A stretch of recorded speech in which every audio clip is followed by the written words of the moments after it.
I suppose this is the point in this discussion, to point out that this visible language that I'm talking about, there is a precedent for it in nature. There's a very interesting book, which if you're into animal communication, it's well worth reading. It's called Communication and Non-Communication Among the Cephalopods. And it points out that octopi have this ability to change their color and their shape and their surface texture.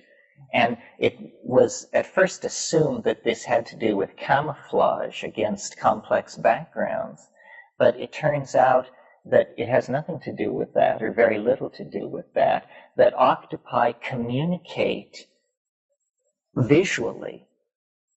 And so, in a sense, the octopus is the model for the kind of future evolution of human communications that I'm suggesting we need.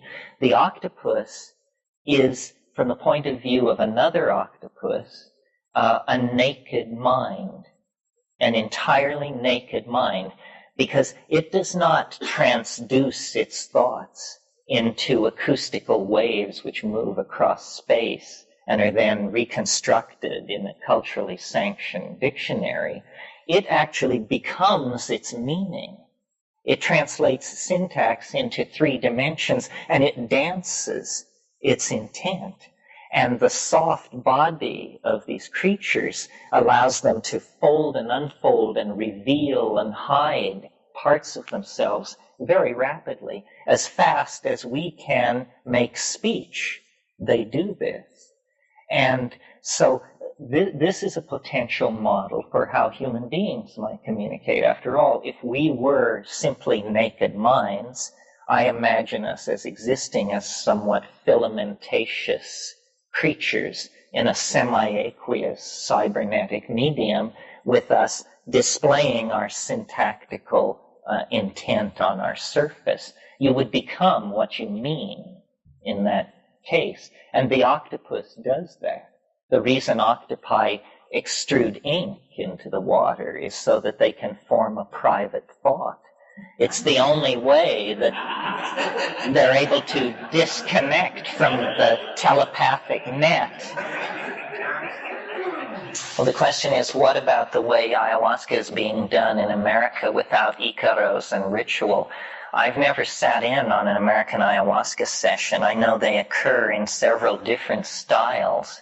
The thing about ayahuasca that you have to be aware of, that is both a strength and a weakness of it, is that unlike mushrooms or peyote or iboga or morning glory seeds or datura, it is a drug in the sense that it's combined of 2 ingredients and made by somebody. Nobody makes peyote. Nobody makes mushrooms. But somebody makes ayahuasca. And it's like flan or something. It can be made badly or it can be made well. So the first issue is, how was it made? And the style of these more public ayahuasca circles is to make it mild. They don't want people swinging from the chandeliers. Ayahuasca can range over a spectrum from what's all the excitement about to, hang on, Hannah.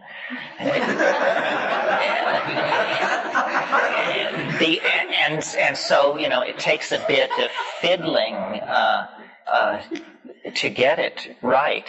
As far as DMT is concerned, ayahuasca is driven by DMT. What made me go to the Amazon was I first encountered DMT in the underground in Berkeley in 1967, and I was absolutely amazed. I mean, I had already taken LSD, but for me and to this moment, DMT is just the most amazing thing in the universe. I mean, it shouldn't exist. It's impossible. And every time I do it, I come down, I say, this is impossible. I mean, to call that a drug? What a joke. I mean, it just masquerades as a drug. It's not a drug. That's preposterous. The problem with DMT is its incredible power, that only the most intrepid can form any coherent impression whatsoever of what's going on if it's a strong trip. I mean, there are sub-threshold trips where you just graze the tummy of the beast, and then people come down with various models of archetypal closure with the cosmic carnival. That's the archetype of DMT, is the cosmic circus. But if you actually get a strong hit of it, which is in no way dangerous, but simply a true boundary dissolving hit, it's into some place. It's almost like, well, I once said, there's danger of death by astonishment. And I think that's true. That's the major danger, is death by astonishment. Because you just get in there and you say, my God, I thought I had some expectation of what was possible, and instead this is just so blown out. And it somewhat freaks me out, I have to confess. It is so alien, so huge, so complete in itself, so unrelated to our petty concerns on this planet. I mean, I went to it first as an art historian, and I was a Jungian. I mean, I had Jungian proclivities, and I thought, what does this say about the archetypes? There is no archetype for this. Not in the painting of the Bushman, not in the ecstasies of Hildegard von Bingen, not in the ravings of Mandaean ecstatics. Human spiritual experience never got this deep, never tore open this doorway. And yet what? It's a long toke away for an ordinary human being? How could something that titanic and beautiful and cosmic and alien be kept secret, when what we do is we seek in all corners, in all times and places, for the bizarre, the outre, the unthinkable? We're always turning over rocks, secret teachings, ancient cities, buried ruins, lost tribes, you name it. Well, then, here is this thing which is like the absolute quintessence of what all those things are aiming for. More stunning than the rise of Atlantis from the Atlantic seaboard is a toke of DMT. More appalling than the arrival of alien star fleets in the skies of our planet. And yet, it's here. It's here. And I don't often invoke it. I mean, for me to talk about it is to invoke it, because it's weird to talk about it, because it reminds me that we don't know what we're doing at all, that we sit in rooms discussing all this stuff, and a war rages, ignorant armies clash by night, that whole thing. But this extraordinarily powerful thing, the depth of which, the measure of which is so hard to take, lies very near. What I had hoped for from ayahuasca was, my brother and I, when we got into this DMT stuff, we said, we've got to slow down this movie. I mean, you get in there for about 70 seconds, the first 35 of which is taken up with you checking all your meters to make sure you're not dead. Because that's what you assume. You say, I did it, I'm dead, fuck it, I'm dead. And then you say, but chest rising and falling, thoughts continuing in linear apparently I'm not dead. Apparently I'm something else. Well, then by the time you sort it out, you're usually coming down. And people come down babbling, raving. I mean, I've seen, people who've headed mega corporations, people who are accustomed to ordering hundreds of people around, just completely come apart because it is so unexpected. So our notion was slow the movie down, get in there. And ayahuasca looks like a strategy for doing that. And we couldn't imagine, can you picture people wearing penis sheaths and painting themselves with red ochre, and they have this, and this is what they're doing? And then it makes the whole notion of history seem crazy. I mean, we're primitives because we diddle around with atom smashers and stealth bombers and stuff like that. And these people have this other thing, so of course they don't wear clothes, Bill. Would you?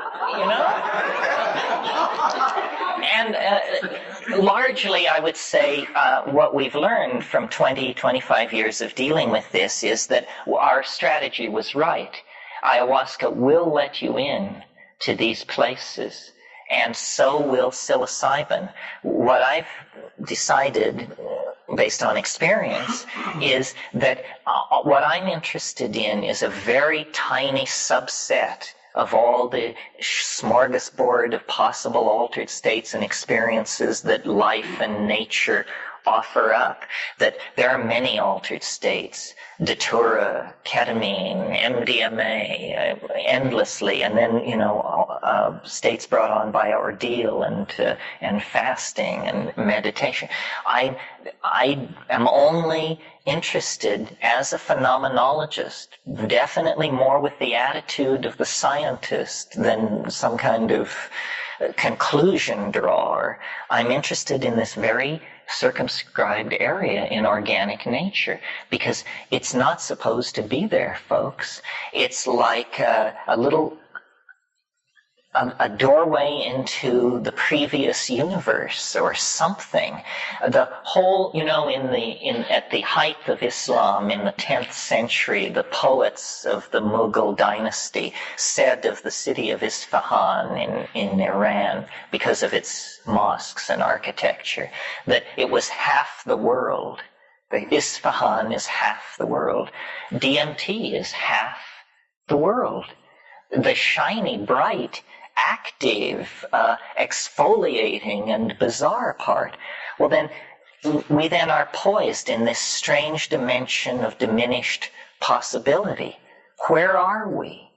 What is that? What is it to possess a body such that you can use it as an instrument to turn on and off these places? How does it reflect on the quest for understanding of the here and now? How does it reflect on the quest for, immortality or enlightenment or a sense of fitting in to the cosmic purpose? I don't know. One can play a reductionist game and say that the human brain mind system is an alarm clock. DMT is a hammer. Hit the alarm clock with the hammer and you learn all about gears because they spring out and become visible. But, and this is how science works. This is the scientific method. Smash it. Then count the pieces. Find the bigger pieces, find the littlest pieces, smash them. Count the pieces, find the little pieces, smash them. That's how it proceeds. Well, obviously, that's not going to take us too far in this domain because it's entirely made up of structure, of connection, of relationship, of thought. And because I'm concerned about the planet and the predicament we're in and the way we spend our resources and cheat our children of a sane future and all that, I keep trying to reconnect this back into the human world. But I frankly don't know whether that can be done. Another area I work in is I try to connect it up to the perennial philosophies of humanity, Zen and Buddhism and shaman. I don't know whether that can be done. The shamans that I have gotten really close to have not been, I would not call, they were able to cure people, but they had no pretension of spiritual accomplishment. They weren't even interested in that. They were interested in what they would call understanding. The same thing which drives a scientist. They say, I mean, Don Fidel, who I took most of my ayahuasca with, we would take it on Saturday nights with a group of about 40 people and cure, and then we would take it on Wednesday nights, just he and I or a couple of other people, and that was for learning. He always said, and he said, you can't cure unless you learn. And I felt very comfortable with these people because it from the outside, it looks like ritual and taboo and power. And from the inside, it's just, hey, let's all cook something up and try to figure it out. It was totally familiar to me from my days in Berkeley in the 60s. It's the head ethic.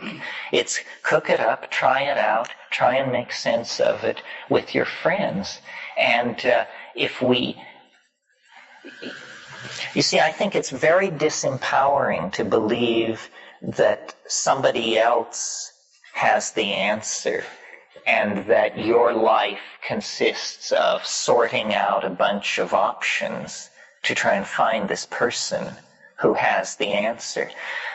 The generous point of view, the ecumenical point of view, when looking at the world's religions and spiritual traditions, is to say everybody has a piece of the answer. You know, the Buddhists have a piece, the Kabbalists have a piece, everybody has a piece. The mushroom on this subject is extremely ungenerous. It says nobody has a piece. It's just preposterous. You know, the reason the world doesn't make sense to you is because the world doesn't make sense to you. How could it? I mean, look where you're starting from. Where is it writ in adamantine that troops of monkeys should comprehend the architectonics of the cosmos? You know, it's just not part of the deal. So then you have to rest with some kind of provisional arrangement.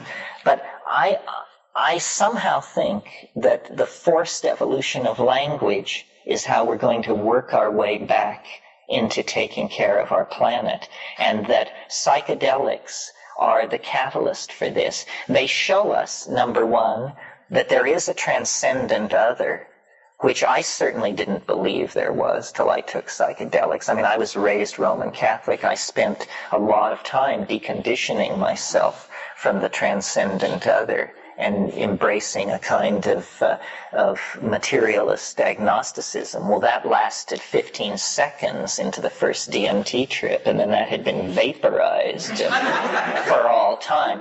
So I think we need to honor the religious impulse, but I'm very skeptical of all hierarchical con games where the idea is somebody knows something and somebody else doesn't, and then they have to trade off their relationship. You know, the Rolling Stones have a song that says, you don't get what you want, you get what you need. I don't think you're going to spend very long involved with these things at a deep level without scaring your socks off eventually. I mean, one of the great things about these psychedelic teachers is that they are so gentle with beginners. And then the flip side of that coin is they are so unforgiving with veterans.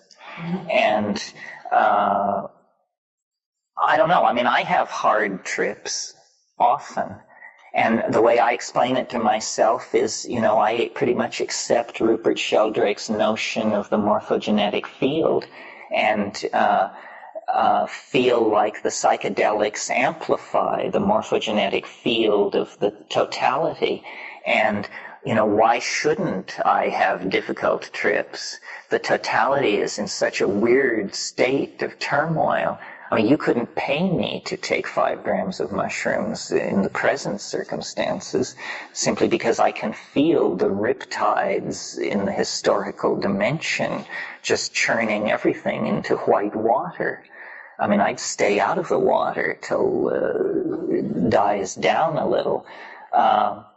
Fear is a problem because Well, there are different reasons, but here's a reductionist reason. These compounds are CNS stimulants, and that means they're going to stimulate what's called the fight or flight reflex in the hind brain. One of the hardest things I think you have to learn to do is to discipline the hind brain. To sit in a full lotus position, absolutely petrified with fear, and not do anything about it, except breathe and sing, Paul Herbert, the other Herbert, the Herbert who wrote Dune, who is such a minor figure that I can't remember his first name, Frank Herbert. He has a wonderful thing in there talking about fear, and he says fear comes like a wind out of the desert, and it blows through you. And all you can do is let it blow itself out. And you really can do this. You just wait. Fear is a kind of state of agitation of the organism that chemically cannot maintain itself very long. So wait it through. Then in terms of practical suggestions, sing. You must sing. I mean, it's terrible to have it sit heavily on you and to try and deal with it like this, just crumple. You have to oxygenate your body. You have to begin moving energy through your body. You can sing your way out of most situations. That's the best advice. And you can breathe your way out of most situations. And it's a set of techniques. No, you're quite right. It's a set of techniques. They're very simple, but if you don't know them, you're in deep, deep water. And breath control and not being afraid to articulate. We have some kind of taboo against sounding. But, I've started in the depths of hell singing to save my soul and managed to sing my way right through normality and right on into heaven, It takes courage. And courage is not something that is demanded of us very much in the modern world. I mean, we occasionally deal with large amounts of fear, like when some jackass cuts in front of you on the freeway and, you soak your clothes with sweat in under a third of a second, those kinds of things. But courage, where we actually determine to do something that feels dangerous or challenging to us, and then doing it, we don't do. And especially boundary dissolving challenges. I mean, the macho type will, climb El Capitan, jump out of airplanes, and that sort of thing. But strangely enough, those macho types are sometimes the most reluctant to just sit quietly in their living room on 5 dried grams, because it's a different kind of surrender. It's a surrender to something feminine and penetrating, and you don't have to. It's the opposite reflex. Surrender is the opposite reflex to conquest. Did you want to say something? No? Yeah? Could you contrast this experience with experience like the trance dance or the Bushman or Kundalini kind of experiences? Well, it's very hard to get inside somebody else's experience, especially when it's culture-bound.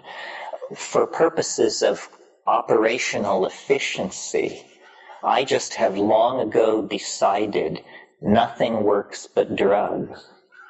And it causes a lot of friction. I mean, that's the hard way of putting it. It's really nothing works but plants. But I put in a lot of time trying, breath control and pranayama and all these things and reading the literature, and I'm just not convinced that they're getting it. The literature doesn't reflect it. The mystical literature in all times and places tends toward unitary effulgence or something, the white light. In other words, everything is supposed to be, all contradictions are dissolved, everything becomes love and light, and the hierophany. This is the archetypal hierophany. This is not what they're talking about in the Amazon. They enter into a world of jeweled multiplicity. There is no effort to push it towards some kind of Neoplatonic end state. It's that what is revealed is a dimension of incredible complexity. And some people have said of me, to me, that I'm lost in samsara. I can accept that. That sounds right. I love multiplicity. I mean, I love nature, which to me means multiplicity. I'm an insect collector, for God's sake, an art historian, a heresy hunter. It's for me all in the details. That's what I love, the richness, the texture of it. And it's a troubling question for people, because people want to be told that there's another way to get to it. And there may be, but it's unbelievably difficult, unbelievably uncertain, and very hard to recognize. Schizophrenia, it doesn't convince me entirely that that's the same thing. Many schizophrenics are obviously very, very unhappy people. And you see, I just don't feel the force of this argument that you should be able to do it on your own. Why should you be able to do it on your own? How about that you can't do it unless you humble yourself to cut a deal with a plant? That seems more logical to me. That it begins with an act of humility instead of an act of, no women, no dope, no this. I'm going to seal myself into the alchemical vessel. Yeah. Is that statement reflecting a position that there's a potentiation in the pharmacokinetics? I mean, or is this really based upon the activity of chemicals and the interaction of chemicals in the brain? And then to go along with that, in your own pushing to try to understand this, how do you value the philosophical versus the actual, again, that model of, well, can we talk about any cerebral cortical uptake or biochemistry again? How do you value those two? Well, I'm not sure I understand your question. I mean, I'm very interested in the nuts and bolts details of how this happens. And my brother is a pharmaceutical chemist, drug designer, so we work on the nuts and bolts issue. I want to know where these visions are coming from. I would like a complete understanding of the psychedelic experience. I would like to turn the light of the psychedelic experience upon the psychedelic experience and try to understand what's happening. The best theory so far, I think my brother and I put together in a book we wrote called The Invisible Landscape. There are certain clues. Obviously, memories persist in human beings throughout a lifetime. But we know that no physical part of the organism persists through a lifetime except the neural DNA. That means that we either have to hypothesize that memories are copied perfectly and handed along in some system so that you can have them, even though every atom in your body has changed, except the neural DNA. Or we have to hypothesize that they exist in the neural DNA, that memories are actually stored in the DNA. Well, no notion evokes such scorn from molecular biologists as this one, and they just rush in to set you straight in a hurry. And the first thing they tell you is, well, you've completely misunderstood the notion of information. You see, DNA stores genetic information. It stores codons. It stores these 3 amino acid sequences. To think that it could go from that to storing storing experience is just a complete misunderstanding of what is being suggested. You say, oh, well, then, so what's your explanation for the persistence of memory? Oh, well, we don't actually have one. We're working on that. Well, I think that the persistence of memory argues that the 90% of the DNA, which is not known to code for any protein or to have the so-called silent portions of the genome, which are about 85% of it is silent, somehow information, experience is being stored there. I mean, this is the Lamarckian heresy, because they said it fed back into the genetic part of the DNA. But there may be, in this one molecule, both genetic storage and epigenetic storage. Well, then when you look at these drug molecules that we've been talking about, the psychedelics, what you see structurally that they all have in common is they all have very reactive rings, benzene rings, usually built up on a pentexyl group, a five-sided group in the middle. They're extremely reactive molecules. Okay,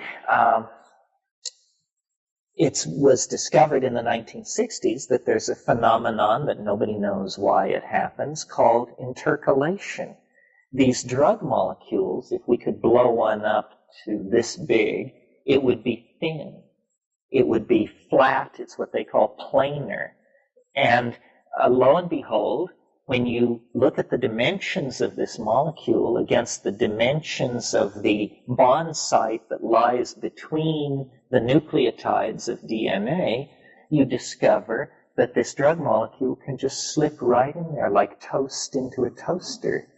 And they sit down on this very large molecule, the neural DNA, and they begin to broadcast its electron spin resonance at a higher frequency or at a higher amplitude than is happening in normal metabolism. And that this amplifying of the electron spin resonance of DNA is what we experience subjectively as the onset of a psychedelic experience. Well, now you see this gives cogency to what we're talking about here, because it shows that there is a real material mechanism in the core of ourselves which is relating to this molecule, and then all this information is flowing out. So we're beginning to create a coherent map appealing to the material mind of how these things may work to transduce higher cortical experiences. Obviously, the mind-brain system can be thought of as like an automobile, in the sense that there are always fuel efficiency modifications and design modifications that are possible to imagine, which would make the whole system work better. Serotonin is the molecule that is being competed with by these drug molecules. Well, may it not then be that what these drug molecules represent is the same thing that serotonin represents, but in a slightly more efficient packaging? That somehow, from the point of view of cellular metabolic dynamics, the drug molecule is more efficient. It obviously is. That's why it has a greater affinity for the bond site than the endogenously produced neurotransmitter. Well, it's as though, and I think Aldous Huxley was the first person to suggest this, that the mundane demands of day-to-day life and evolution, the need to be ever on the alert for attack and so forth, it has led us to evolve a neurological style of chemical suppression of consciousness, that we have narrowed our awareness down into certain narrow channels along which danger may approach. But conceivably, this style of this flavor of human brain soup could be changed for a different flavor in which we walked around with a much larger awareness and much less immediate focus on being prepared to fall into a fighting stance and fend off an immediate attack on ourselves. I think that what I see as characteristic of psychedelic people and psychedelic communities is a kind of tendency to go for the big picture.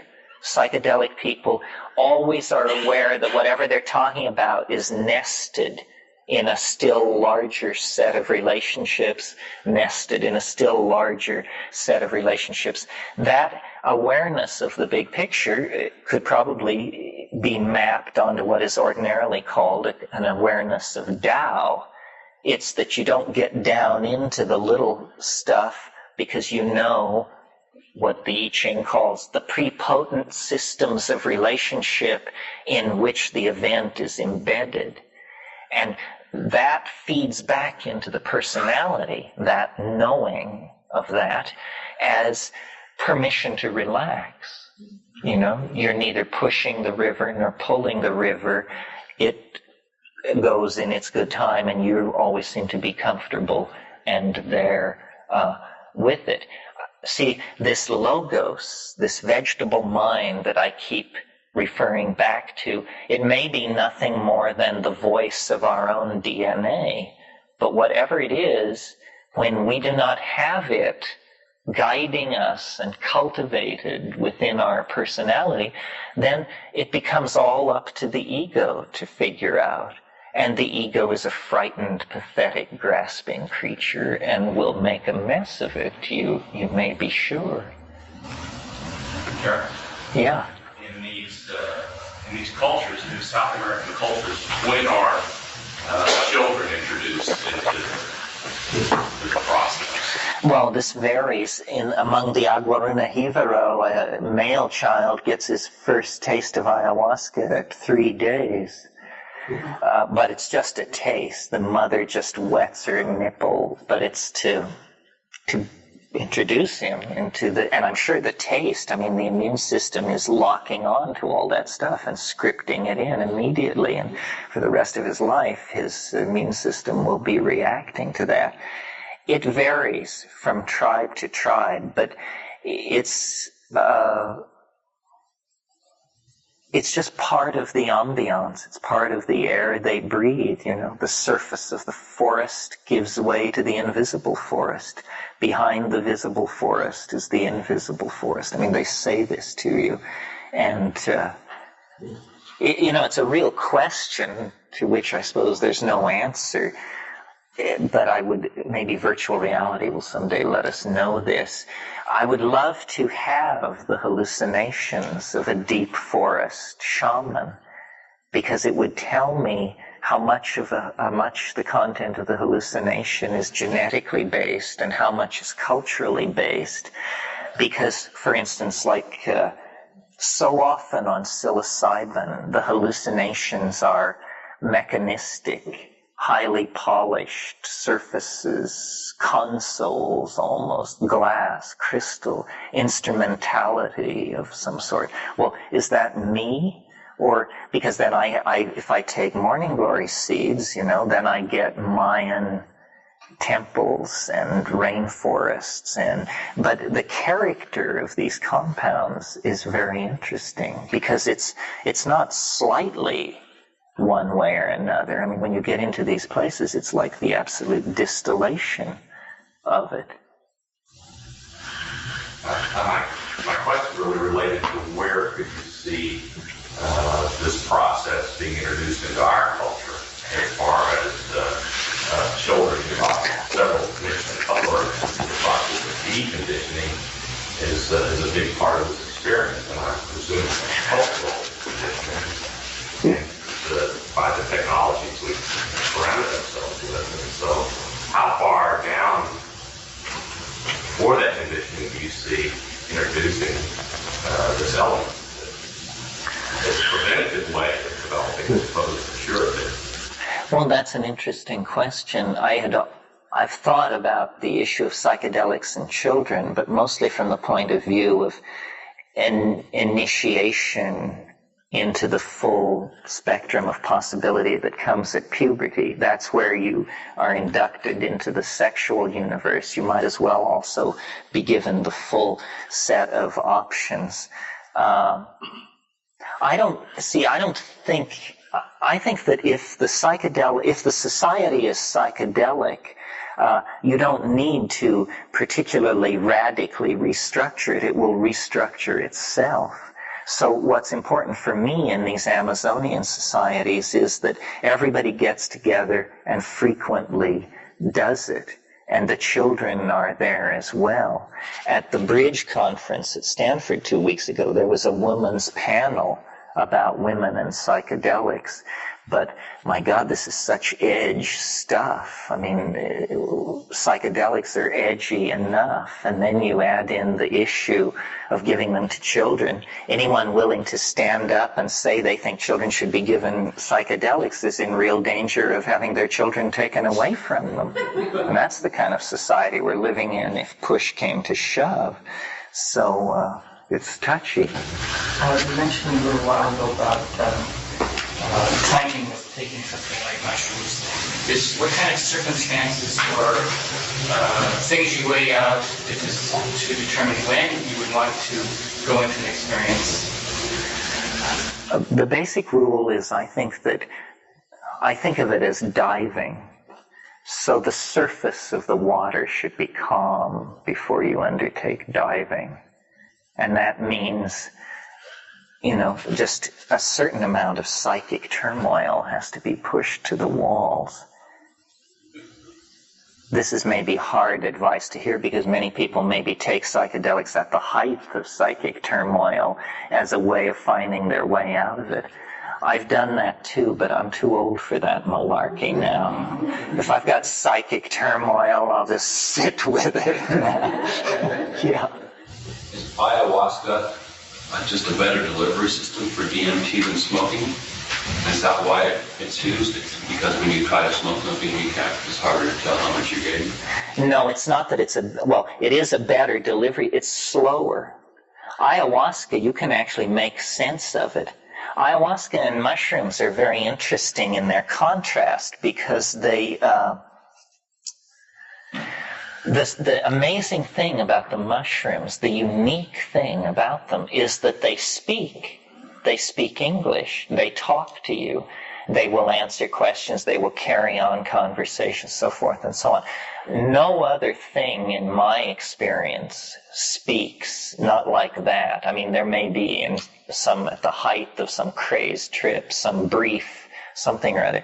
But psilocybin just pulls up a chair on the porch and puts its feet up, And ayahuasca does not do that, at least in my experience. The language of ayahuasca is visual. The front of your head becomes like a cinemascopic camera.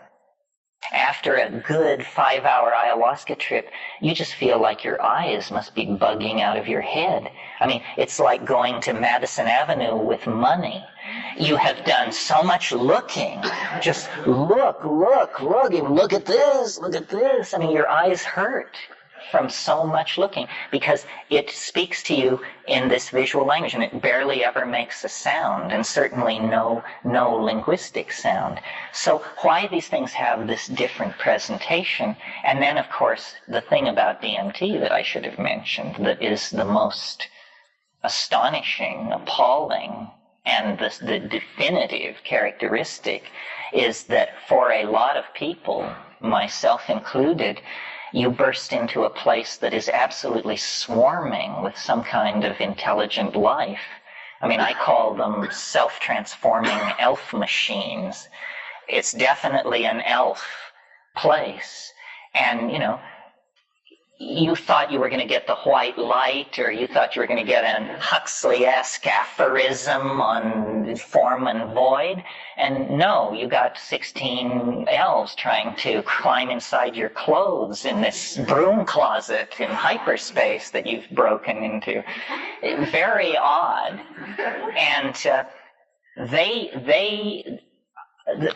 My personal model of all this is that it's a series of concentric shells. And I really think that the DMT flash is the deeper level, that all psychedelic experiences lead into this elf-infested, dome-like, backlit space. But most psychedelics can't quite carry you there, or they carry you there in such a state of discombobulation that when you come down, you have no memory of that part of the trip. A lot of people, I think, go to that place on DMT and come down with no memory of that part of the trip, because you, at that moment, when you encounter this tribe of elves, your choices are pretty stark. You have to either immediately jettison everything you've ever believed about reality, or you have to immediately embrace the idea that you are now absolutely crackers. And for me, it was an easy choice to make. But it causes anxiety in some people. And I want to learn from these things. I mean, they are not simply there observing you. They're waiting, almost holding a net, like firefighting personnel at the site of a disaster. They're waiting for you to come to, and then they start speaking in this language of the visibly beheld logos.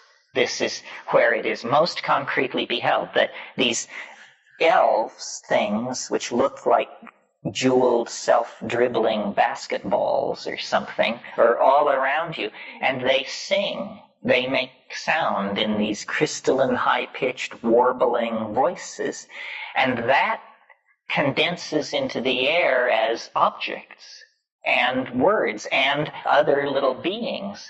And so these things they offer you, these objects, a single one of them, if it could be brought into this room and set here, would change the course of the world forever. It's like the sort of thing that they keep in the nurseries of flying saucers, you know? And they're offering these things to you at a ripping pace. I mean, they just say, look at this. You say, oh my God, say, no, forget that, look at this. Say, oh my God. And these things are like Fabergé eggs of jewels and ivory and stone, but they're not made of jewels and ivory and stone. They're made of light and meaning and intentional humor and triple entendre. And, you know, it's a linguistic object, material. And they're saying, do this. We do this. You can do this. Make these things. And some of these little objects themselves begin to sing and make other objects.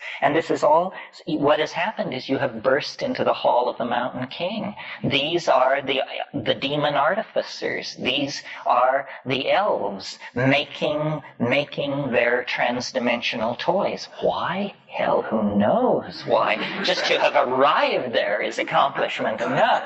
You can spend a lifetime sorting out why. But they seem to be the vector at the end of time. They are an anticipation of who is waiting. And if you know the pre-Socratic philosopher Heraclitus, the 52nd fragment of Heraclitus says, the aeon is a child at play with colored balls. This is it, folks. Heraclitus saw the aeon. The aeon is a child at play with colored balls. And it's the puer at the end of time. It's this thing. It's so radiant that you can hardly look at it. I mean, it has intimations of death, eternity, transformation, and yet it's all going on in this weird dimension of humor. It's like a Bugs Bunny cartoon running at triple speed, and all of this action is taking place. This is a real place, and science denies its existence. I mean, if it weren't for the fact that you pay to hear me, the only category society has for what I have just told you is serious delusion. This man has a chronic pathological delusion. It appears harmless in the social context because it nowhere comes tangential to functioning in this society. But don't put a lot of pressure on him. Obviously, the guy could snap at any moment.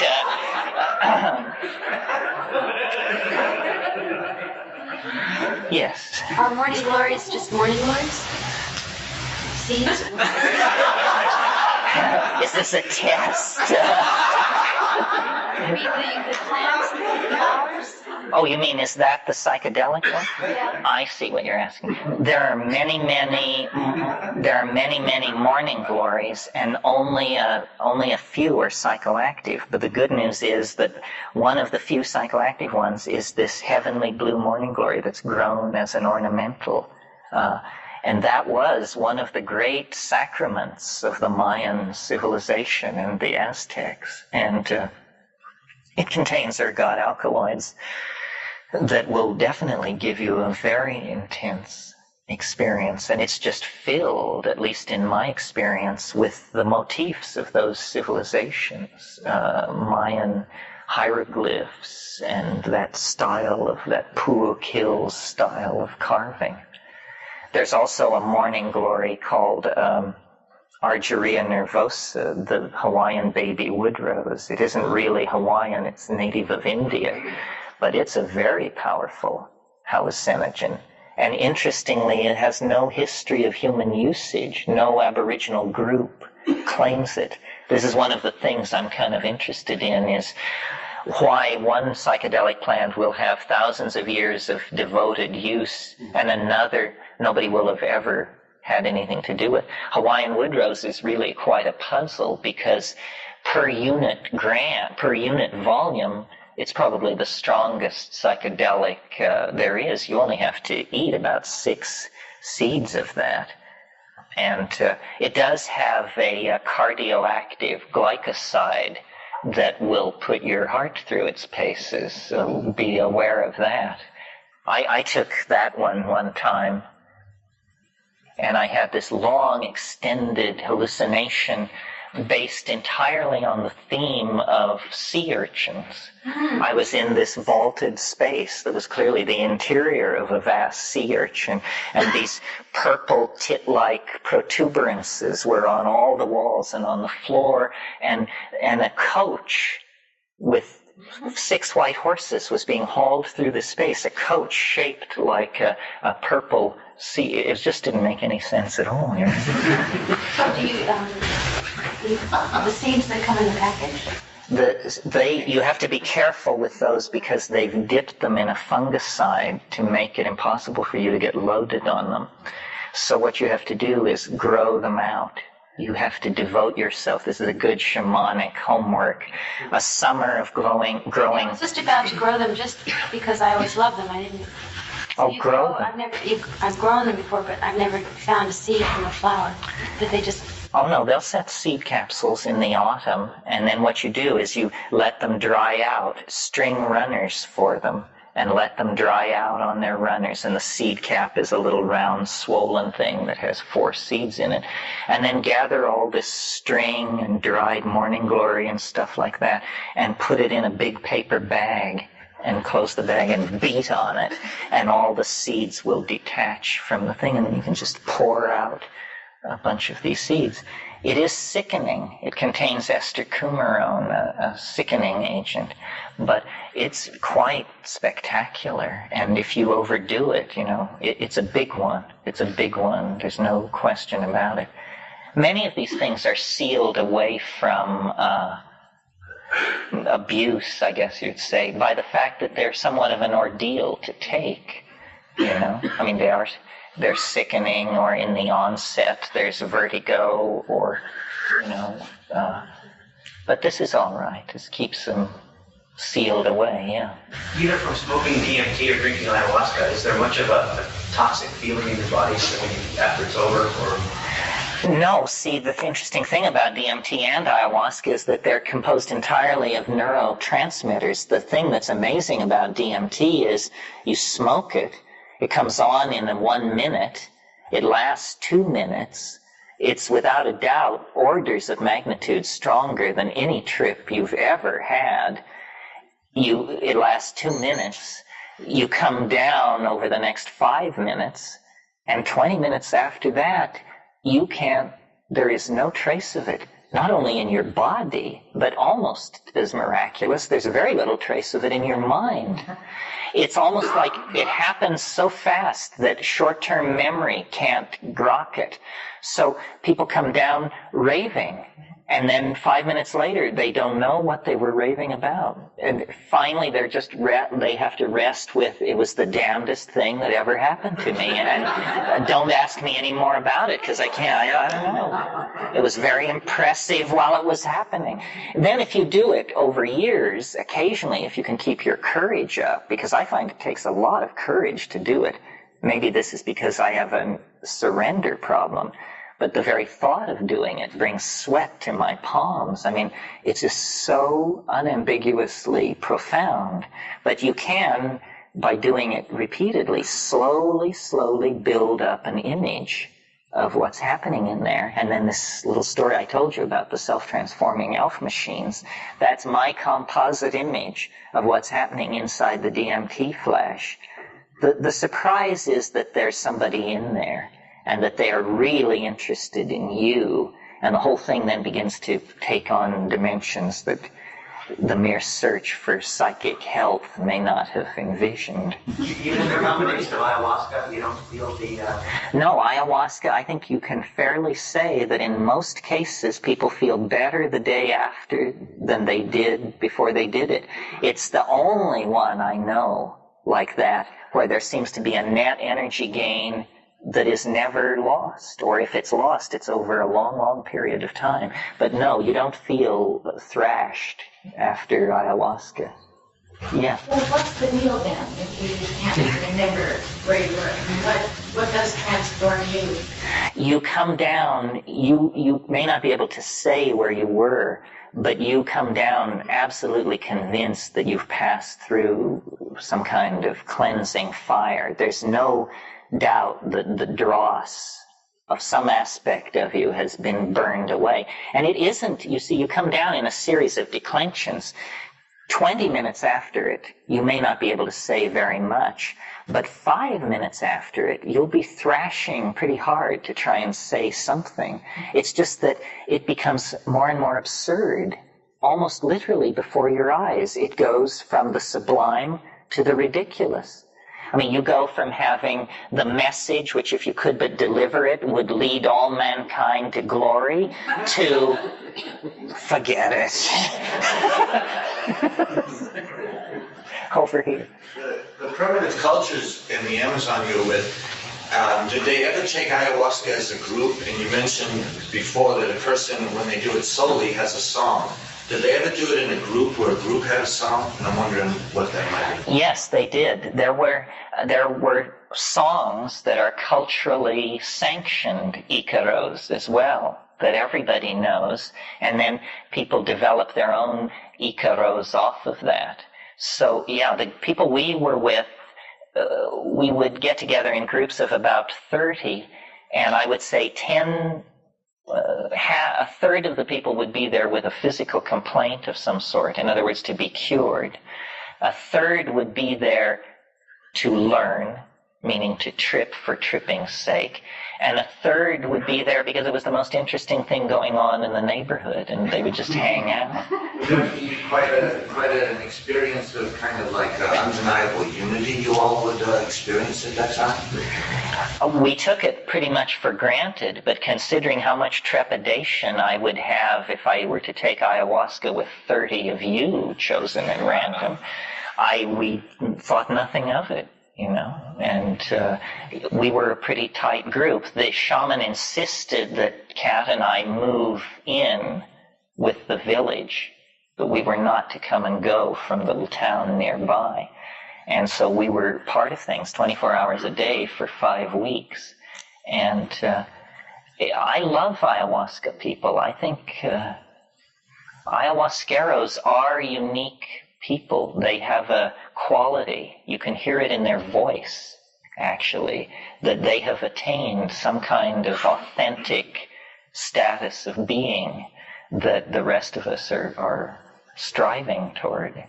Yeah. I'm just wondering about if you identify a difference between curing and healing. The people who were coming for cure were coming for physical cure, presumably. And healing you may have even while you're physically dying. True. I'm just trying to sort of see what you meant by cure. Well, these categories are not so rigid in the Amazon. For instance, a lot of what they think of as physical problems, we would think of as psychological problems. For instance, a big problem that a lot of Peruvians have is a disease called susto. But only Peruvians get susto. And what it is it's basically bad luck. You know, it's when things go wrong and won't go right, and then people will say, oh, you have susto, you better do something about this. And so there's a lot of curing of that kind of a condition. And then there's a lot of, like, what I would call fairly insightful minor psychotherapeutic intervention. I mean, I remember one woman, fascinating woman. This woman was beautiful, and she was from way in the woods, and she had this amazing voice. And her complaint was an ulcer, and she told the story of this ulcer in the meeting in this amazing liquid voice in the darkness. And after she was finished, Don Fidel just sat, and then he said, you're having an affair, and you're concerned what will happen when your husband finds out about this, and this is the cause of this pain in your stomach. And she agreed instantly that this was the cause of the pain in her stomach, and that she had known it. And, well, now, I don't claim that as an instance of telepathy. I don't think that's what it was. I think it was a very skilled practitioner with a sense of this woman's sexual intensity, the nature of the society. That he just put it together and figured it out, in a stroke of brilliance. But then she abreacted, and when the next several days later, she was obviously in much better shape. It's, behind disease lies language. If you have a material model of disease, then language will not appear to be part of the issue to you. But spending time with these people in the Amazon, everything is about language in a society where magic rules. Because magic is the domain of human concern in which language is empowered, in which will becomes a force that can strike you dead, So in these societies where magic is happening, language becomes everything, and you can cure somebody by simply telling them that you're going to, and then acting as though you had, and the fabric will admit of that sort of thing. Can you elaborate on the idea of song or singing? Well, if you listen to the styles of ayahuasca singing, it can range over a pretty broad range. It can range from something which sounds pretty much like a takeoff of the Gyaltso monks, that very deep diaphragmatic vibration, to a fairly lyrical thing. Not quite, you can't quite dance to it, but I think it's basically that you surrender, and then the song comes through, and the quality of the song resides in the moment. What's always puzzled me is how these people retain these songs, because once one comes through, they never seem to be lost. There may be meter in the song that I'm not aware of that makes it mnemonically easy to keep track of. But I've heard incredible singing, and sometimes the singing is acknowledged to be incredible. I was in an ayahuasca circle once, and songs were sung, and this guy was there who nobody really knew, and he sang a song so amazing that the curing stopped, everything stopped, and the shaman just sat down across from this guy and said, teach me this song. We're not leaving till I learn this song. And they sat there till 6:30 in the morning, and he did learn the song. And it was incredible. I mean, even down, it seemed psychedelic. It seemed impossible. The liquid gliding, the strange language with these glottal stops, and then these liquid glissandos. It was impossible to imitate. That's why it took even the shaman hours to commit it.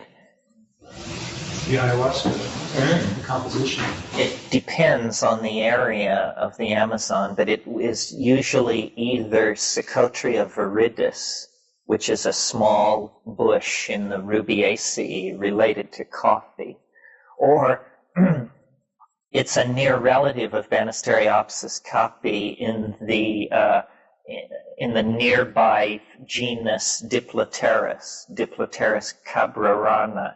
For some reason, all the genes that produce harmine in the other Banisteriopsis leonis produce DMT in that one.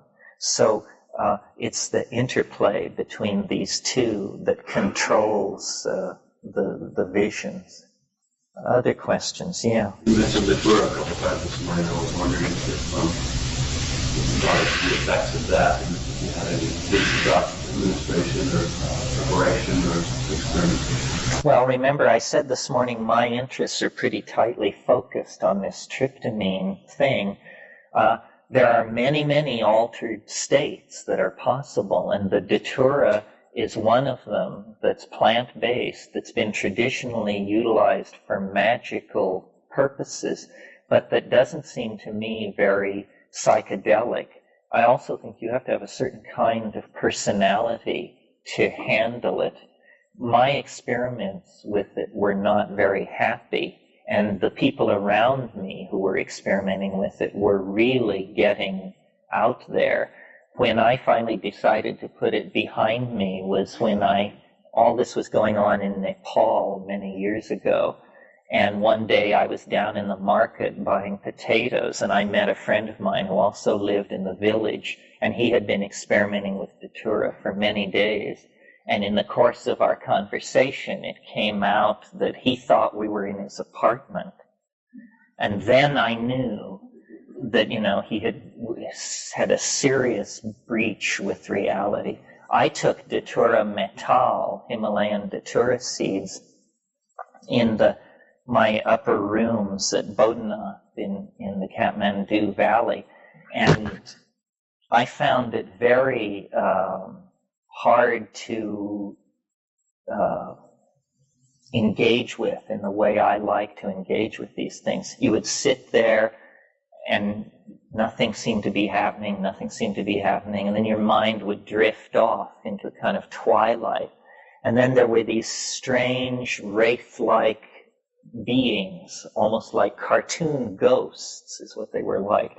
And they were coming in through my window, each one bearing an open sheet of newsprint. And these ghostly pages of newsprint would settle in my lap, and I would be sort of bent forward like this, and I would begin reading these stories in this ectoplasmic media, and then I would snap out of it and say, what was that? Nothing's happening. It's not working. Nothing's happening. And it was very elusive and mercurial. And then later, there were very complicated muscle contortions, and I would find myself with my leg thrown up over my neck and this sort of thing, and I would very carefully untangle myself and lay back down, and then it would happen again. And I was thinking, I'm glad this is happening to me, and I'm glad nobody is here, because I'm sure this must look pretty alarming, and it probably is. It's a strange, ghostly thing where minds and realities seem to get all mixed up. I remember I had a New Zealander living down the hall from me in this Nepali rooming house, And at one point, I had to go from my room through his room to get to the John, and in the middle of the night, and I glanced at his bed as I went through, and he was very clearly in the act of making love with a woman that I vaguely knew just from seeing in the marketplace. And the next morning, I mentioned it to him, and he said yes. He thought she was there too, but she wasn't there. Not for him and not for me. So, it was like it was inside somebody else's hallucination. Epistemic murk is a good phrase for those kinds of states of mind, and I don't like them because I can't sort it out. I don't like these watery, entangling. Exposure to DMT came full circle again. Well, not quite full circle. Well, see, it wasn't my Catholicism that it took from me. I abandoned my Catholicism over 5 or 6 years, jettisoning each piece slowly, and managed to transform myself into a Jean Genet worshipping, existential, dark, anarcho-type character. An atheist, yes. And that's what it took from me in the 15-second interval. That's what I mean. Yeah. I came back to deity, but I don't think I came back to the Trinity. The Trinity and all other hypostatizations of deity that we inherit in major religions are such friendly, cheerful, cartoonish stuff compared to, the abyss of DMT. I'm not sure. I didn't exactly come back to deity. I came back to mystery. I immediately understood the relativity of the program of science, which had been my hope, It's not a somebody out there, necessarily. It's more of a something, or a what? You can't tell because we cast such a large shadow on what we're looking at. In other words, if information begins to unfold in your head suddenly, new stuff that you've never thought, so quickly that you have to go, if I were to ask you then, what's happening? You would have to say, I'm having a conversation. That's because the only thing you know to call a situation where you're being given new information that fast is a conversation. But maybe this isn't a conversation. Maybe this is accelerated learning that appears to be happening so fast that it's like a conversation. I also notice in myself a weird thing, which is the longer it's been since I've taken something, the more conservative my position will be. I mean, if you catch me 9 hours after I've been there, I will take the positions that I've mostly abandoned, the most radical and crazed positions, the extraterrestrial intervention position, all of that. I keep trying to humanize it and to shrink its dimensions. But the fact of the matter is, up against it, it's weirder than I say it is. So, I don't know exactly what to do with that. The mind cannot encompass this thing. I'm convinced. It's like you pour the water of description over it and it beads up and runs off. And so sometimes we're emphasizing one part, sometimes another.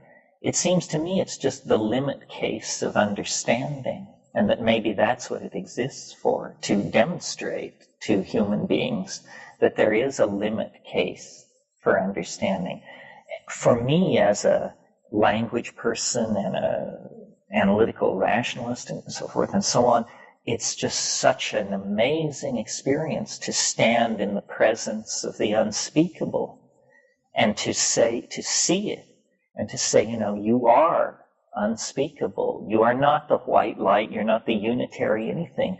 You are the unspeakable. And I can only encounter you in silence. But in silence, I encounter you 100%. And I just didn't think this kind of stuff was psychically lawful. You know? I mean, I guess it isn't psychically lawful. That's the crux of the matter, isn't it? But then how do you encounter that further away from the experience of it and like into real life and out there in the world? Well, you create metaphors. You tell yourself little stories. You create a new paradigm, is what it is. You replace scientific rationalism with psychedelic Zen synchronicity or some other way of describing it. But there is a way to make bridges out of it, remembering the relativity of everything. You know, I mean, it really seems to be a relativistic kind of perception. The mystery, which isn't necessarily good or bad, or benevolent or evil, but it has a lot to do with the angle of regarding of what is shown to you. A lot of people who take mushrooms report some version of an end of the world revelation. Either we're all going to be lifted off in ships the size of Manitoba, or the Maitreya is just around the corner. But this unraveling apocalyptic scenario, and then the clinical view of that is that it's paranoia. But really, it's the archetype of our civilization. We have built into our civilization this dream of the end. And every war that comes along is hailed as the War of Armageddon. Every tin horn dictator is hailed as the Antichrist. This has been going on for 500 years. If it's more specific than that, where you actually begin to pull apart, if it's really personalistically paranoid, then you're in my league. And I don't think there's any hope for you. I mean, you just have to really learn. I mean, the way I've fought it is by disbelieving anything, you know, because my life is fairly science fiction-y and carries over it this question, which I grapple with all the time, which is, who do you work for? What is going on here? Do you understand what you're doing? And if you don't, who does? And why did they set you marching? Because I can tell what's happening here. We're trying to tinker with something. It's a groping in the dark for a button. We're trying to make something happen by saying words, by setting examples, by empowering people to do certain things. This is the mushrooms program, not mine. I mean, left to myself, I would probably be a hermit, and I'm much too cynical for crusades. But the mushroom isn't. The mushroom is a gung-ho kind of guy, and has this whole vision of man and fungus hand in hand to the stars. And I just say, you just meet the damnedest people out in the fields, and this is one of them.